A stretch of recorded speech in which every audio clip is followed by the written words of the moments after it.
Rhondall Feeles, businessman and social activist in the sphere of community service. Mr. Rhondall Feeles is a distinguished businessman and social activist in Trinidad and Tobago, recognized for his unwavering commitment to community development, social justice, and advocacy for vulnerable groups. Mr. Feeles is the founder and president of the Single Fathers Association of Trinidad and Tobago. In 2014, Mr. Feeles served on the Child Protection Task Force, which was instrumental in the rollout of the Children's Authority and Child Protection Unit.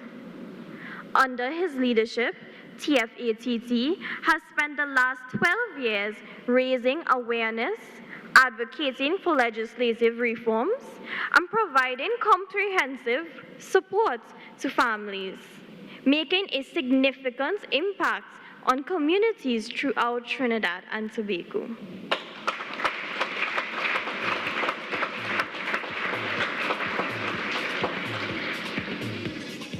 Recipient of the Hummingbird Medal Silver, joining us this morning on the Now Morning Show, receiving his award, of course, in the realm of community service, but not just for community service, but his unwavering commitment to community development, social justice, and advocacy for vulnerable groups. Mr. Rhondall Feeles joins us on set. Good morning to you, sir. Morning. Thanks for having me. Congratulations! I appreciate it, man. I appreciate it. Totally appreciate it. I mean, I imagine that you're tired this morning because I'm sure you celebrated a little bit last night. Yeah, yeah. But I appreciate you waking up and joining us this morning. How did it feel when you got the news that you were being awarded? I mean, grateful. Really grateful. I mean, it's so easy to be misunderstood, particularly the topic I just advocate for. I mean, mislabeled at times as well. But I mean, really grateful because it gives me a sense of hope that people may actually be understanding, I mean, the perspective that we're trying to bring into the society, actually to empower and foster good fatherhood, and to also let young boys, let men know that, hey, that you're important. Not saying that girls and women aren't, but saying that every member of society is important. And as I said, the mislabeling is not something easy to deal with. I've dealt with it for years. You understand? People looking at you and saying, boy, you're the misogynist and these things that I know that I am not. Because a single mother that mothered me into what I am now. I mean, I had to be grateful to her. She's not here to see it today, but at the end, to see the award granted today, but a lot of what I give out is what she put in. So, I mean, it was good to see that it's actually being appreciated. And I often just say I received that. I didn't receive this award for me, but on behalf, I mean, so many other soldiers who stand with me from the Single Fathers Association, one, and two, the persons that entrusted us with their stories. If I didn't get that experience from their stories, the intimate stories, who came out to talk about the issues with child maintenance, the issues with no access to their children, the issues with, like Mr. Anson Mohammed the other day, who passed away with a warrant over his head that was accrued when he had renal failure. If it wasn't men and women also bringing out their stories or trusting us to represent them, I wouldn't have had the experience that I have now to say that I could receive an award, or I wouldn't have had the trust that people have in me today if it wasn't for them. But I mean, it's more than just you receiving the information from people and sharing it, right? Because that's what the media does do. I think the difference is you standing up and saying, well, this is what we need to do in order to be able to achieve some sort of change when it comes to these things. Agreed. But I want to go back a little bit and just, what inspired you to say, I want to be that change. I want to get involved in that social justice. Yeah, I mean, I think I said I need to go back to my mother again. I think it's something that I witnessed with her.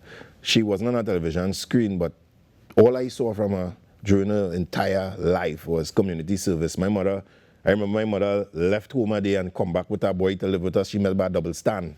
So that is what her life was that. So I can't say anything else. Yes, my father did put a lot of good and still some good values as well. But when it comes to community service, my mother was a stalwart in every regard. So I think it possibly started there. And then the love that I had for my son, as you know, that story went. It was just too powerful to not stand up and say, hey, I'm going to be involved in his life. And I fighting any mountain, climbing any mountain I have to climb to be involved in his life. Tell me about your time serving on the Child Protection Task Force. which would have, of course, led to the rollout of the Children's Authority and the Child Protection Unit and all that stuff. Tell me about some of the work that you would have done there. I mean, it was an interesting time. I tried to bring, a real perspective, and that's why you would see sometimes I'm the biggest critic of those organizations, because I know that I was there, and one of the things I tried, particularly while we were on that committee, to always bring home that, hey, on paper this looks good, but what about what happens when the humans are implemented into it? What's going to happen? How is it going to be impacted? Is it going to roll out like what we see? And so that's why I still try to remain, I'm not going to say a God, but at least as positively a critique I can be of what happens, because I feel so connected to that. Even when the appointment to the post-COVID team as well, the roadmap committee. That's why the things are when it comes to social justice and these things that we advocated for, I spoke about, I still try my very best. So I don't take those appointments lightly. To say I was on a committee or say I was on a, these are things you don't get paid for. Right. You understand?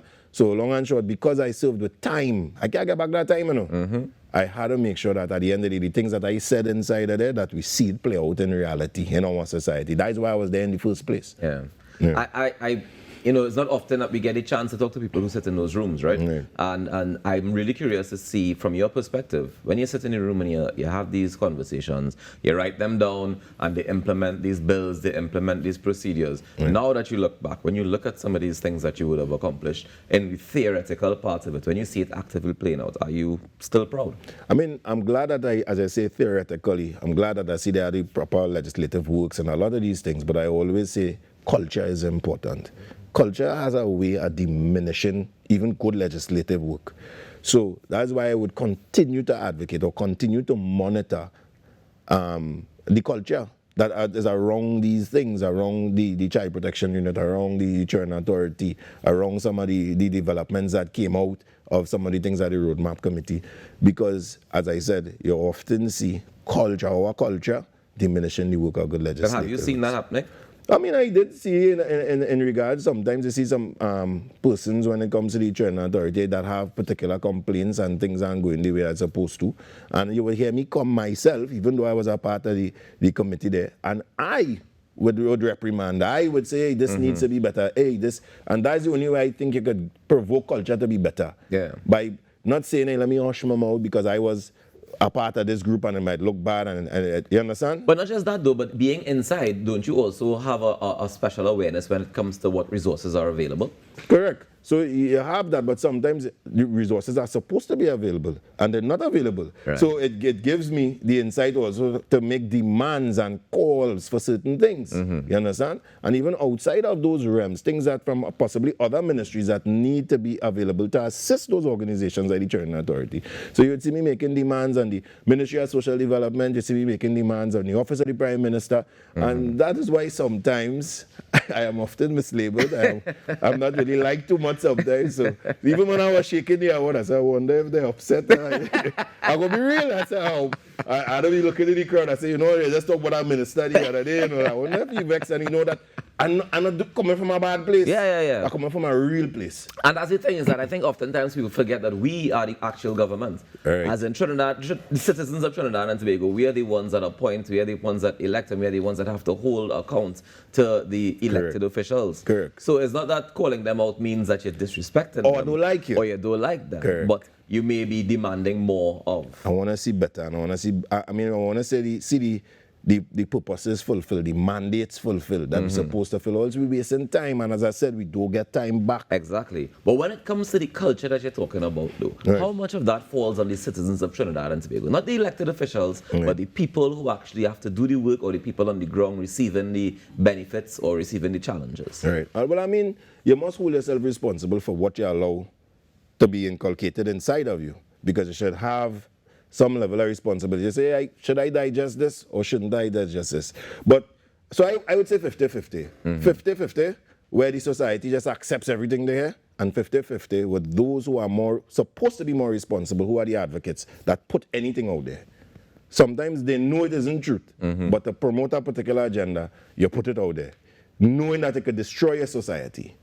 And that is why I have a major issue with. Because there are a lot of people who are not just those that are gullible, but those are genuinely ignorant.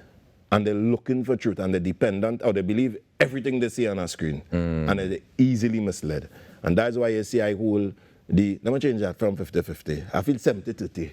You understand? The advocate must hold some greater responsibility, a greater social responsibility about what they put out in the society. Are we being responsible with our words, with our actions? Well, I could say I am. You understand? That is something I hold dearly in business and everything. I will not say something that I do not back and something that I do not have the facts or the evidence to support. Go back to tape. I challenge anybody. I'm very, very critical with that because you don't want to be responsible for the destruction of somebody's life. You understand? Somebody who looks up to you because of who you are, or you said something in the past that they adhered to. You understand? And now everything that comes out your mouth is the gospel truth for them. Yeah. You see that a lot in churches too. Everybody believe what the pastors say. I say that respectfully. Mr. Feeles, if you had to give Trinidad and Tobago a message going forward, as we just celebrated Republic Day, you being a recipient of a national award, and you being in a position to influence the public, what sort of influence would you like to have going forward? I mean, I want to continue to have a positive influence, and I want to continue to encourage our citizens. I think our mindset and our outlook at life and society, I think it's I don't know if we becoming depressed, the crime that taking place and these things, but I want us to have hope. Long and short of the story. Let me don't wallow on the bad too much. Be aware of what's taking place, but have hope. Take some level of, I said, personal responsibility of the things that you consume. That's so important individually. You understand? Somebody say something, myself included, test it to see if it's true. And I think if we do that, we start to educate ourselves and introspect, I think we will be in a better place in the future. I couldn't agree with you more. Before we wrap up, any of the other recipients of national awards that you particularly hold in high regard? I mean, I would say all of them. I didn't know some of them. Right.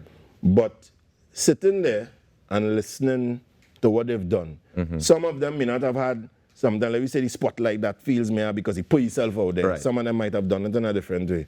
And I think I could respect that. That some people, not for the I don't want to come out in front, I don't want to say. But when you heard what they did, and you listen to the years of their service, they deserve it just as much as anybody who in the spotlight as well.